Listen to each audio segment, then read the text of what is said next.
கப்பல் நிகழ்ச்சியில் மீண்டும் உங்களை சந்திப்பதில் மகிழ்ச்சி. வணக்கம். இன்றைய நாள் யாராலும் மறக்க முடியாத ஒரு நாள்.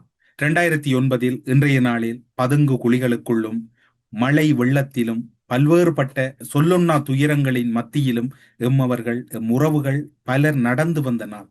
திருகோணமலை நோக்கி ஒரு சில கப்பல்கள் முள்ளிவாய்க்கால் முல்லைத்தீவு பகுதியிலிருந்து காயப்பட்டவர்களோடு விழுப்புண் அடைந்தவர்களோடு எடுத்து வரப்பட்ட நாள். இன்றைய நாளில் பலர் காணாமலாக்கப்பட்ட நாள், பலர் படுகொலை செய்யப்பட்டு இறுதி நாளாக இருக்கின்றது. நாளை புலர்கின்ற போது அந்த நாள் எங்களுடைய மனங்களிலிருந்து நீங்க முடியாத ஒரு உச்சத்தின் நாளாக இருக்கின்றது.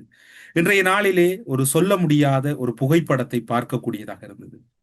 மஹிந்த ராஜபக்ச ஒரு குழந்தையை ஏறெடுத்து பார்க்கின்ற ஒரு புகைப்படத்தை, அவருடைய புகைப்படம், அது யார், அவருடைய உறவு முறையோ யாரோ தெரியாது, அவர் ஒரு குழந்தையின் புகைப்படத்தை பார்க்கின்ற ஒரு புகைப்படம் எம்மால் பார்க்கக்கூடியதாக இருந்தது. அந்த புகைப்படத்தை பார்க்கின்ற போது மஹிந்த ராஜபக்ச பார்க்கின்ற படம் அது பாலச்சந்திரனுடைய முகம் போன்றுதான் எமக்கு காட்சி அளித்தது.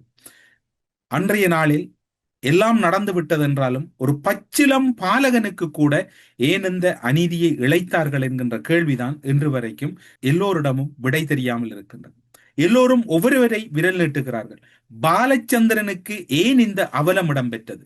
பாலச்சந்திரனை ஏன் இப்படி ஒரு முறையில் கையாண்டது மஹிந்த ராஜபக்ச அரசு? இன்று உங்களுக்கு 3 குழந்தைகள் இருக்கின்றார்கள். 3 குழந்தைகளுக்கும் எத்தனை குழந்தைகள் இருக்கின்றன? உங்களுக்கு எத்தனை பேர பிள்ளைகள் இருக்கின்றார்கள்? உங்களுடைய பேர பிள்ளையின் வயதில் இருந்தவன் தான் தம்பி பாலச்சந்திரன்.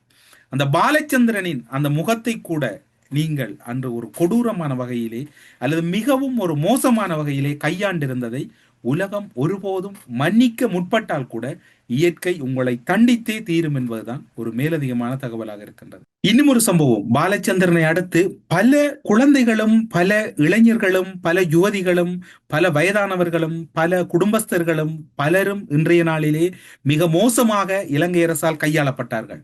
அதிலே இன்னும் ஒரு காணொளி வெளியாகின்றது, சகோதரி இசைப்பிரியாவின் காணொளி. அவர்தான் இசைப்பிரியா, இவர்தான் தேசிய தலைவரின் மகள் என்று கூட அவர்கள் ஒரு கட்டத்திலே கூறுகின்றார்கள். அந்த அளவுக்கு குழப்பத்தில் இருக்கின்றது படைத்தரப்பு. அவரை மிக மோசமான வகையிலே இந்த இடத்திலே எவ்வாறு சொல்ல முடியுமோ அவ்வாறு சொல்ல முடியாத ஒரு துப்பாக்கிய நிலையில் அந்த சகோதரியினுடைய இறுதி நிமிடங்கள் கழிந்தது. இந்த இறுதி நிமிடங்களுக்காக அவள் எத்தனை துயரங்களை பட்டிருப்பாள் என்று நாம் நினைத்து கூட பார்க்க முடியாது. தம்பி பாலச்சந்திரன், சகோதரி இசைப்பிரியா, இன்னும் பல சகோதரிகள் சகோதரர்கள் மற்றும் பல சிறுவர்கள் எல்லோருமே அன்று அங்கலாய்த்தார்கள்,